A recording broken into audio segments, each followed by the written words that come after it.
Аумақтық қорғаныс туралы заң жобасымен жұмыс істеген мамандар әр өңірдің мүддесі мен мүмкіндігін ескерген құжат әзірлей алды. Қоғамдық кең талқылаудың арқасында тек әскердің ғана емес, азаматтардың да қатысуымен тиімді қорғаныс ұйымдастыруға мүмкіндік беретін теңгерімді нормалар жасалды.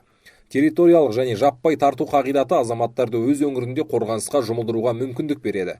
Жаңа заң халықты жаппай дайындау мен барлық құрылымдардың үйлесімді іс-қимылын қамтамасыз ету үшін құқықтық негіз қалайды. Аумақтық қорғаныс саласының негізгі мақсатын, міндетін, қағидатын, оны реттеу құзыреті мен өкілеттігін белгіледік. Бұл заң ішінде негізгі аумақтық қорғаныс күштерін құру, нормативтік негізді бекіту, бұрынғы ұғым бойынша аумақтық қорғаныс дегеніміз тек қана аумақтық қорғаныс әскерлері деген ұғым болса, қазір аумақтық қорғаныс күштері. Заң жобасында қарулы күштерді, өзге де әскерлер мен әскери құрамаларды, құқық қорғау органдарын және аумақтық әскерлерді қамтитын аумақтық қорғаныс күштерін құру көзделген. Структуре вооруженных сил. Қарулы күштердің құрылымында ешқандай өзгеріс енгізілмейді, өйткені аумақтық әскерлер бұрыннан бар. Аумақтық қорғаныс ойластырылмаған жерден дамып жатқан жоқ. Аумақтық қорғаныс туралы заң енгізілуіне байланысты бұл сала мемлекеттік қызметтің жеке бағыт ретінде айқындалады.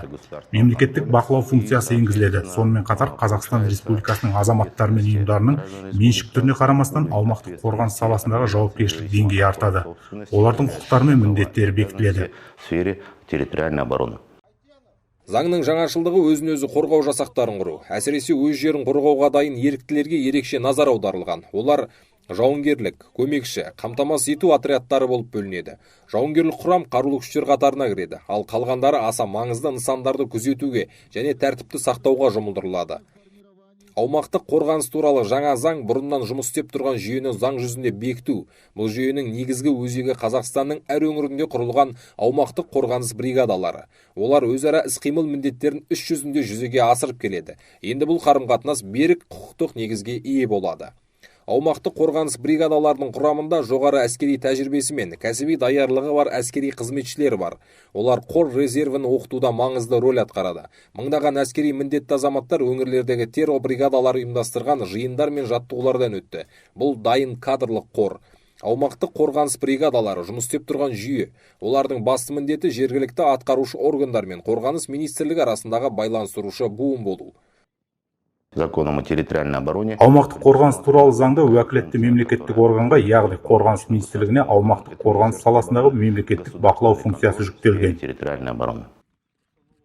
Бұл жүйеде облыс әкімдеріне үлкен рөл берілген. Жаңа заңмен қолданыстағы тәжірибеге сәйкес, әскери жағдай немесе мобилизация жараланған жағдайда олар өз өңірлеріндегі аумақтық қорғаныс аймақтарының басшылары болады. Әкімдер олардың аппараттары мен террор бригадаларының қатысуымен өткізілген бірқатар бірлескен оқу-жаттығулар, басқару және үйлестіру алгоритмдерін нақтылап берді. Енді әзірленген нормалар мүмкіншіліктерін үлкен кеңейтті. Аумағын әрине біріншіден аумақтық қорғаныс жүйесін тиісті қаржыландыру, көлемдерін нақтылау, бекіту мүмкіндігін береді. Екіншіден орталық және жергілікті атқарушы органдар функциялары мен өкілеттерін айқындалды бұл заңда. Аумақтық қорғаныс туралы жаңа заңды қабылдау бұл тек құқықтық базаны жаңарту емес, сонымен қатар елді ықтимал сын-қатерлерге дайындаудың маңызды кезеңі.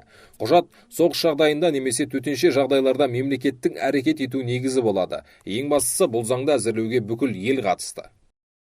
Қазақстан Республикасы азаматтары осы заң жобасын әзірлеудің барлық кезеңдеріне белсенді қатысты. Қоғамдық таңдаулар өткізілді. Тұрақты ықпал етуге талдау жасалды. Қазақстан азаматтары бұл заң жобасын бізбен бірге іске асырады. Аумақтық қорғаныс туралы заң шынымен де халықтық заңға айналды. Оны дайындауға Қазақстанның қауіпсіздігіне бей-жай қарамайтын азаматтардың барлығы қатысты. Осылайша, жаңа заң жобасы аумақтық қорғаныс жүйесін жаңадан құрмайды. Керісінше тәжірибеде өзін дәлелдеген аумақтық қорғаныс бригадаларына сүйенеді. Бұл заң олардың мәртебесін, міндеттері мен азаматтық билікпен, әсіресе облыс әкімдерімен өзара іс-қимыл қағидаттарын заңды түрде бекітеді. Дағдарыс кезеңінде қорғанысты ұйымдастыру бойынша негізгі өкілеттік әкімдердің иығына жүктеледі. Аумақтық қорғаныс туралы жаңа заң елдің қорғаныс қабілетін нығайтуға бағытталған ауқымды жұмыстың бір бөлігі. Ол қауіп төнген жағдайда армияның, құқық қорғау органдарының және азаматтық құрылымдардың өзара іс-қимылын айқындайды. Ең бастысы, әр азаматқа отанын қорғауға үлес қосуға мүмкіндік береді. Құқықтық базаны жетілдіру жалғасуда. Бұл сенімді аумақтық қорғаныс жүйесін құру жолындағы алғашқы қадам ғана.